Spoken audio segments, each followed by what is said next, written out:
How do you solve your startup problem issues before they start? Part 2. Hi, I'm Brett Fox, and I've grown several businesses from zero or close to zero to over $100 million a year. And I've helped entrepreneurs like you for over 20 years grow your businesses too. And today we're going to go through part 2 of how do you solve your startup founder issues before they start. And I'm going to give you 3 more tips today. Tip number 1, don't presume these startup issues that you have will resolve themselves. They won't. In fact, I can almost guarantee you they're just going to get worse. You have to pay attention to the subtle cues you're hearing, the disagreements that you're having with your co-founder or prospective co-founder early on. And if you can't work these issues out and talk them through, it doesn't mean you don't have to have complete agreement, but it does mean that you have to be able to understand each other. And if you can't, don't assume that the issues are going to go away. Don't make that assumption, it'll just get better. It won't. It's just going to get worse. That's thing number 1 to remember. Don't assume these issues are just going to go away.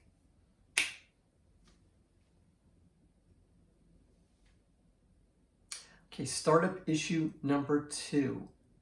If you're not wowed, then move on. This is my secret weapon when it comes to dealing and interviewing prospective startup founders is I want the wow factor. And what I mean by wow, I mean I want to be totally wowed by the person that I'm going to bring on. And if I don't believe that this person is better than me in their prospective area that I'm going to bring them on for, then you know what? I shouldn't be bringing them on, because you know what? Then I'm not going to be wowed.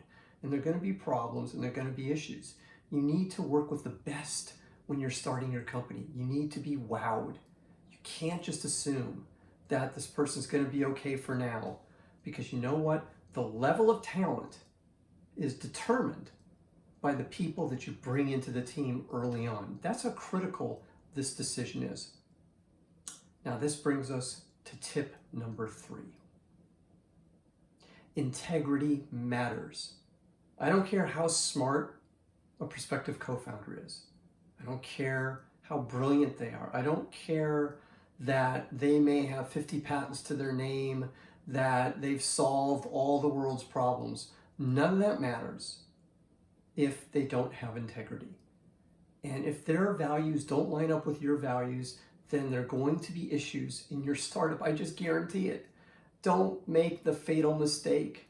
Just don't do it. Don't assume everything's going to be okay, because it's not going to be okay.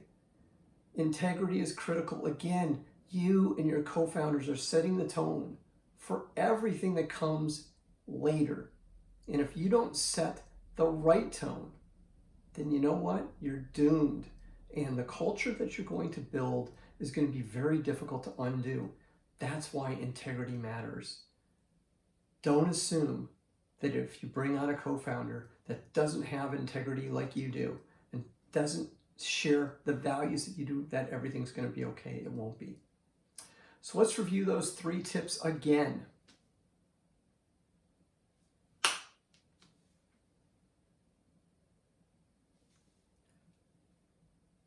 Number 1, don't presume these problems will resolve themselves. They won't. Number 2, if you're not wowed, then move on.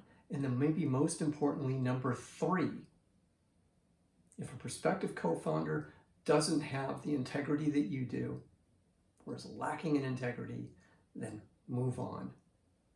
Hope these tips have been helpful to you. If you want more actionable startup advice, go to my website, www.brettjfox.com. Thank you. I've enjoyed speaking with you today. Take care.